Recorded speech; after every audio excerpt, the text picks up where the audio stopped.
Cinema అయిన మహా నేను మిస్టర్ బి. నా మాట సూటిగా ఉంటుంది, మ్యాటర్ క్లియర్గా ఉంటుంది. మీరు చూస్తున్నారు mister B channel. Welcome to the cinema info show. Thandel 2 రోజుల్లో రిలీజ్ అవుతుంది. సినిమా మీద ఎక్స్పెక్టేషన్స్ ఇంట్రెస్టింగ్ గానే ఉన్నాయి. కాకపోతే రిలీజ్ కు ముందు బజ్ కొంచెం తగ్గినట్టు అనిపిస్తుంది. అంతేకాని సైలెంట్ బజ్ ఉంది, అనుమానమే లేదు. అంటే అడ్వాన్స్ బుకింగ్స్ కూడా మొదలు పెట్టారు. అందులో ఎక్స్పెక్ట్ చేసినంత జోష్ కనిపించట్లేదు. ఈ సినిమాకి టికెట్ కౌంటర్స్ దగ్గర సేల్స్ ఎక్కువ ఉంటాయి అనుకోవచ్చు. టాక్ బయటకు వచ్చిన తర్వాత బుమ్మని అడ్వాన్స్ బుకింగ్స్ పెరుగుతాయని చెప్పొచ్చు. సాయి పల్లవి సినిమా కోసం ఆడియన్స్ థియేటర్స్కి వచ్చే విధానం వేరుగా ఉంటుంది. కామ్గా వస్తారు, కామ్గా వచ్చి చేయాల్సిన జాతర చేస్తారు. సో అడ్వాన్స్ బుకింగ్స్ గురించి బాధపడాల్సిన అవసరం లేదు. సినిమా మీద అయితే ఇంట్రెస్టింగ్ బజ్జే ఉంది. ఆ తర్వాత చూసుకుంటే కొన్ని విషయాలు మాత్రం కొంచెం నెగిటివ్ ఇంపాక్ట్ ఇవ్వబోతున్నాయి, ఇచ్చే అవకాశం తీసుకోబోతున్నాయి అని అనిపిస్తుంది. ముఖ్యంగా అయితే కొంతమంది చాలా గట్టిగా ఏఏని దానికి కారణంగా చూపెడుతున్నారు. ఇప్పటి వరకు అయితే అంత కూల్గా, అంత పాజిటివ్గా జరిగింది ఈ సినిమాకి సంబంధించి పబ్లిసిటీ. చివర్లో తండేల్ ప్రీ రిలీజ్ ఈవెంట్ జరిగిన తర్వాత నుండి ఒక నెగిటివ్ ఫ్యాక్టర్ పట్టుకున్నారు. దాన్ని పట్టుకుని సినిమాకి గట్టిగా నెగిటివ్ ఇంపాక్ట్ ఇచ్చే ప్రయత్నం చేస్తున్నారు. దానికి కారణం మాత్రం ఏఏనే. ఏఏ నిజంగానే తప్పు చేశారా? ఏఏ రామ్ చరణ్ ని అవమానించారా అన్నట్టుగానే కొంతమంది లేని విషయాన్ని చిలవలు పలవలు చేసి పెద్దది చేసి చూపిస్తున్నారు. అసలు ఏఏ తండేల్ మూవీకి స్టార్ క్యాంపెయినర్. ఎంతో ఉత్సాహంగా, ఎంతో ఆనందంగా, గొప్పగా సినిమాని ఆయన ప్రమోట్ చేస్తున్నారు. ఎందుకు? ఆయనకు అర్థమైంది కంటెంట్. ఈ సినిమాతో పెద్ద హిట్ కొడుతున్నాను అని ఆనందంతో ఆయన చాలా ఉత్సాహంగా సినిమాని ప్రమోట్ చేస్తున్నారు. ముందలే చెప్పుకున్నాం, ఆయనే ఈ సినిమాకి స్టార్ క్యాంపెయినర్ అని. కంటెంట్ మీద అంత ఇష్టం ఉండకపోతే, ఒక పక్కన ఇంట్లో చాలా పెద్ద సిచ్యువేషన్ జరిగినా సరే దాన్ని తొందరగా మర్చిపోయి ఈ సినిమా సక్సెస్ని ఎంజాయ్ చేయడానికి ఆయన సిద్ధమైపోయారు అంటే కంటెంట్ ఎంత బాగా వచ్చి ఉండాలి. దాన్ని చూసుకుని ఆయన ఈ రేంజ్లో కాన్ఫిడెన్స్ తెచ్చుకుని ఉండాలి. ఏ సంతోషాన్ని చాలా మంది చూడలేకపోతున్నారు, ఓరవలేకపోతున్నారు. అందుకనే ఒక చిన్న పాయింట్ పట్టుకుని ఆయన్ని డిఫెన్స్లో పడేశారు. సినిమాకి నెగిటివ్ ఇంపాక్ట్ ఇచ్చే ప్రయత్నం చేస్తున్నారు. బట్ జరగదు అనుకోండి, దానికి వేరే కారణాలు ఉన్నాయి. చాలామంది కలలు కంటున్నారు. నెగిటివ్ ఇంపాక్ట్ బలంగా పనిచేసి సినిమా మీద ప్రభావాన్ని చూపించాలి. ఇండైరెక్ట్గా ఏ ఉత్సాహాన్ని కూడా బ్రేక్ పడాలి అని కొంతమంది కోరుకుంటున్నారు. కాబట్టే అనవసరమైన విషయాన్ని చాలా పెద్దది చేసి విశ్లేషణ అంటూ విషయాన్ని చెబుతున్నారు. మనకి 2 ఏఏలు ఉన్నారు. ఒకటి అల్లు అర్జున్, 2 ఆయన ఫాదర్ అల్లు అరవింద్. ఆయన కూడా ఏఏనే కదా. ఆయన ఉత్సాహమే తండేల్ మూవీకి సంబంధించి కనబడుతుంది. ఆయన ఆల్రెడీ ఫీలింగ్లోకి వెళ్ళిపోయారు. సినిమా బ్లాక్ బాస్టర్ అన్న ఫీలింగ్లోకి వెళ్ళిపోయారు. ఆయన ఎంజాయ్ చేస్తున్నారు, ఎప్పటి నుంచో ఎంజాయ్ చేస్తున్నారు ఈ సినిమా సక్సెస్ని. ఆయన అందుకని ఎక్కడ చూసినా చాలా ఉత్సాహంగా కనబడుతున్నారు. ఈ సినిమా గురించి ఎంతో సంతోషంగా మాట్లాడుతున్నారు. ఆ ప్రాసెస్లోనే తండేల్ ప్రీ రిలీజ్ ఈవెంట్లో చిన్నగా ఆయన స్లిప్ అయ్యారు.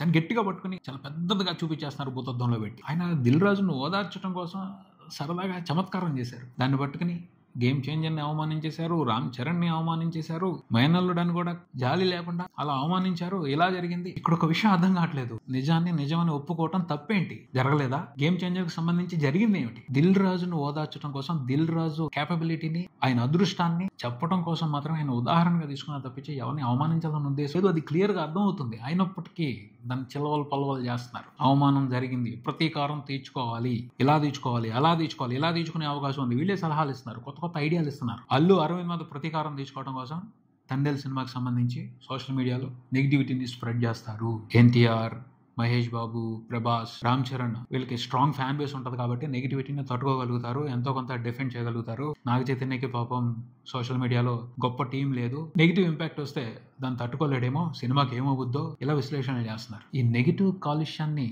తగ్గించే అవకాశం ఎవరూ తీసుకోవట్లేదు. ఎక్కడ అవకాశం దొరుకుద్దా ఎగదొద్దాం, రెచ్చగొడదాం అనే ప్రయత్నాలు చేస్తున్నారు. మీడియా ఇలా ఉన్నప్పుడు ఫ్యాన్స్ అలా బిహేవ్ చేయక ఎలా బిహేవ్ చేస్తారు? సమస్య పోవడం ఎవరికి ఇష్టం లేదు.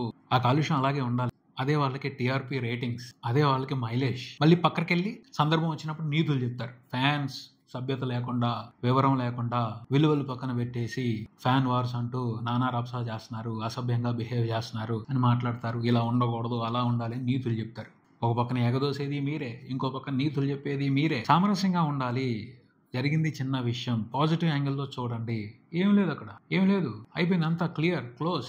లేదు, అవమానం జరిగింది, అవమానానికి ప్రతీకారం తీర్చుకుంటారు, ఇంపాక్ట్ పడుద్ది, దీని ప్రభావం సినిమా మీద ఎలా ఉంటుందో ఇలా మాట్లాడుతూ ఉంటారు. ఒక విషయం అర్థం చేసుకోవాలి, ఎంత నెగిటివిటీ స్ప్రెడ్ అయినా 2 విషయాలు ఉంటాయి. ఆ 2 ఫ్యాక్టర్స్ ని దాటుకుని ఎంత భయంకరమైన నెగిటివిటీ అయినా ఏ సినిమాని ఏమీ చేయలేదు. ఒకటి ఏంటి అంటే, రీసెంట్ గా చూసాం దేవరా మూవీకి సంబంధించి ఫ్యాన్స్ గట్టిగా అడ్డు నిలబడ్డారు సినిమా మీద వచ్చిన నెగిటివిటీకి సంబంధించి. ఆ తర్వాత మూడ్ ఆఫ్ ఆడియన్స్ దేవరా మూవీని చూడాలి అని ఆడియన్స్ ఫిక్స్ అయిపోయారు, డిసైడ్ అయిపోయారు. దాన్ని ఎవరు ఆపలేరు, ఎంత పెద్ద నెగిటివిటీ అయినా ఆపలేదు.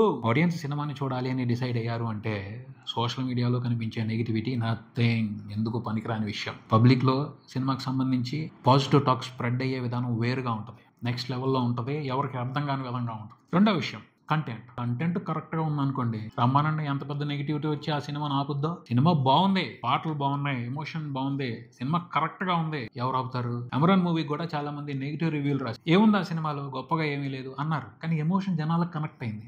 ఏ రేంజ్ హిట్, భయంకరంగా ప్రాఫిట్స్ తీసుకున్నారు సినిమాతో. ఎవరు ఆపారు? చిన్న చిన్న ఊళ్ళల్లో కూడా 6 weeks నడిచింది ఈ సినిమా, సెన్సేషనల్ కలెక్షన్స్ సాధించింది. అది పబ్లిక్ టాక్ అలా ఉంటుంది, పబ్లిక్ రెస్పాన్స్ అలా ఉంటుంది. కథ నచ్చితే, ఎమోషన్ నచ్చితే, కంటెంట్ వాళ్ళకి కనెక్ట్ అయితే అది కావాలి. దాన్ని ఏం ఆపగలుగుతారు? ఏ నెగిటివిటీ ఆపగలుగుద్ది? నెగిటివిటీనే అవమానం ఫీల్ అవుద్ది. మంచి కంటెంట్ ఉన్న సినిమా మీద ట్రోల్స్కి వస్తే ఈడ్చి కొడతారు నెగిటివిటీని, కింద మీద పడతా పరిగెత్తాలా. నిజంగా కంటెంట్ కరెక్ట్గా ఉన్న సినిమాని నెగిటివిటీ దెబ్బ కొట్టింది అంటే, దెబ్బ కొట్టే అవకాశం ఉంటుంది అంటే భయపడాలి. కానీ కంటెంట్ కరెక్ట్గా ఉన్న సినిమాని ఏమీ చేయలేని నెగిటివిటీని ఎందుకు భూతంలా చూపెట్టాలి, బూచిలాగా భయపెట్టాలి? కాలక్షేపం కోసం కావాలని ఎమోషన్స్ను రెచ్చగొట్టి కొంతమందితో ఆడుకుంటున్నారు అంతే తప్పించి ఓ మంచి సినిమా మీద, మంచి కంటెంట్ మీద జనాలు ఈ సినిమాని చూడాలి అని ఫిక్స్ అయిన దాని మీద నెగిటివిటీ ఏ విధంగానూ ప్రభావాన్ని చూపెట్టలేదు. అలాంటి విషయం గురించి భయపడాల్సిన అవసరం లేదు. ఫ్యాన్స్ కూడా మరీ ఎంతో ఫూలిష్గా వ్యవహరించరు, వాళ్ళకు కూడా కాస్త వివరం తెలుసు, దేని గురించి రియాక్ట్ అయ్యాలి, దేని మీద ప్రతీకారం తీసుకోవాలి అనే దానికి సంబంధించి వాళ్ళు కూడా క్యాలిక్యులేటెడ్గా ఉంటారు. ఎవరి అవసరానికి తగ్గట్టు వాళ్ళు హీరోల ఫ్యాన్స్ని ఉపయోగించుకోవాలని చూడటం అమాయకత్వమే అవుతుంది.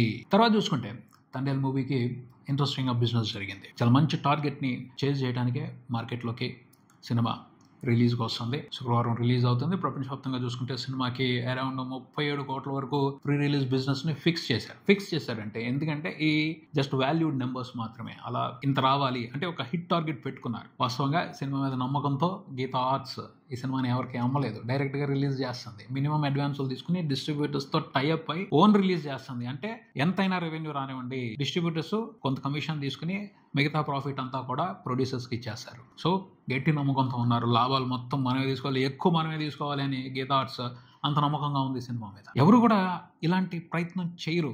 ఎంత కాకపోయినా కొంత సేఫ్ గేమ్ ఆడాలని చూస్తారు. ఎందుకు రిస్క్? అమ్మేసుకుంటే లాస్లు డిస్ట్రిబ్యూటర్స్, ఎగ్జిబ్యూటర్స్ కూడా భరిస్తారు కదా, మన లాస్ కొంత తగ్గుద్ది కదా, మనం ఎక్కువ లాభాలు తీసుకోవచ్చు కదా అనే ఏ ప్రొడ్యూసర్ అయినా ఆలోచిస్తారు. కానీ వీళ్ళు అలా ఆలోచించట్లేదు. ఎందుకంటే ప్రొడక్ట్ చూసుకున్నారు, దీనికి జనాల నుంచి ఎలాంటి రెస్పాన్స్ వస్తుంది అనే దానికి సంబంధించి ఓ ఐడియాతో ఉన్నారు. మొత్తం లాభాలు గట్టిగా మనమే తీసుకోవాలి అని డిసైడ్ అయిపోయారు. బన్నీవాసు, అల్లు అరవిందే గట్టిగా ప్రాఫిట్స్ తీసేసుకోవాలని ప్లాన్ చేసేసుకున్నారు. ఆ కాన్ఫిడెన్స్ని బట్టి అర్థం చేసుకోవచ్చు సినిమా మీద వాళ్ళు ఎంత నమ్మకంగా ఉన్నారో, రేపు సినిమా ఎలాంటి మ్యాజిక్ చేయబోతుందో బాక్స్ ఆఫీస్ దగ్గర. ఏదైతే ఈ 37 కోట్లు అని చెప్తున్నారో ఒక టార్గెట్ ఇది. ఆ టార్గెట్ రీచ్ అవుతే హిట్ అని చెప్పుకుందామని వాళ్ళు పెట్టుకున్న నెంబర్ అది. 2 తెలుగు రాష్ట్రాల వరకు చూసుకుంటే వాళ్ళు పెట్టుకున్న టార్గెట్ నెంబర్ 27.5 కోట్లు. 10.5 కోట్ల షేర్ తెలంగాణ నుంచి వస్తే హిట్ నెంబర్గా పెట్టుకున్నారు. 5 కోట్ల షేర్ రాయలసీమ నుంచి రావాలి అని పెట్టుకున్న టార్గెట్. అండ్ కోస్టల్ ఆంధ్ర నుంచి 12 కోట్ల షేర్ రావాలి. ఓవరాల్గా సినిమా హిట్ అయితే ఫస్ట్ వీక్లోనే వచ్చేస్తుంది ఈ మొత్తం కలెక్షన్స్. మంచి హిట్ టాక్ తెచ్చుకుంటే ఫస్ట్ వీక్లోనే ఈ నెంబర్స్ అన్ని కూడా రికవరీ అయిపోతాయి. జస్ట్ టార్గెట్ మాత్రమే, ఓన్ రిలీజ్కి వెళ్తున్నారు. ఇవన్నీ కూడా జస్ట్ ఈ నెంబర్ దాకా రీచ్ అవుతే మనం హిట్ అనిపించుకుందామని వాళ్ళు పెట్టుకున్న టార్గెట్ నెంబర్స్ అవి అంతే.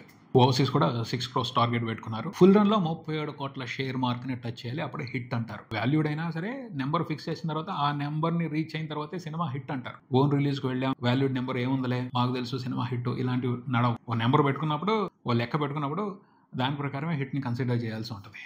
మూవీ టీం అయితే 37 కోట్ల షేర్ దగ్గర ఆగిపోవాలి అనుకోవట్లేదు. అంతకుమించి ఎక్కువ షేర్ రావాలి, అంతకుమించి ఎక్కువ ప్రాఫిట్ తీసుకోవాలని ఆలోచనలో ఉంది. ఖచ్చితంగా ఈ సినిమాతో 100 కోట్ల గ్రాస్, ఫస్ట్ 100 కోట్ల గ్రాస్ నాగ చైతన్యకి పడుతుందని ఎక్స్పెక్ట్ చేస్తున్నారు. ఛాన్సెస్ ఉన్నాయి, ఖచ్చితంగా సినిమాకి అవకాశాలు ఉన్నాయి. సాయి పల్లవి కోసం వస్తారు audience, and Naga Chaitanya, Akkineni fan base ఉంది. వాళ్ళు కూడా సినిమాని భుజాల మీద మోస్తారు, గట్టిగా ముందుకు తీసుకెళ్తారు. మిర్చి ఫిబ్రవరిలోనే వచ్చి పెద్ద హిట్ అయింది, సెన్సేషనల్ హిట్ అది. ఉప్పెన ఇప్పుడు అదే మాదిరి బ్లాక్ బస్టర్ అవుతుంది తండేల్ అని అనుకుంటున్నారు. చూద్దాం మరి ఏం జరుగుద్దో. మనమైతే విధిగా మూవీ టీంకి ఆల్ ద బెస్ట్ చెప్దాం. All the best Thandel team, పెద్ద హిట్ కొట్టండి, ఓ మంచి సినిమాని తెలుగు ప్రేక్షకులకి ఇవ్వండి, వండర్ఫుల్ ఎంటర్టైన్మెంట్ని తెలుగు ప్రేక్షకులకి ఇవ్వండి అని మనస్ఫూర్తిగా కోరుకుంటున్నాం. ఇది ఇక్కడికి మరో వీడియోతో మళ్ళీ వెళ్దాం. ఈ వీడియో మీకు నచ్చితే లైక్ చేయండి, మీ ఫ్రెండ్స్తో షేర్ చేసుకోండి, మీ అభిప్రాయాన్ని కామెంట్ చేయండి, ఈ ఛానల్ని సబ్స్క్రైబ్ చేయండి. నేను mister B, keep watching mister B channel. Thank you.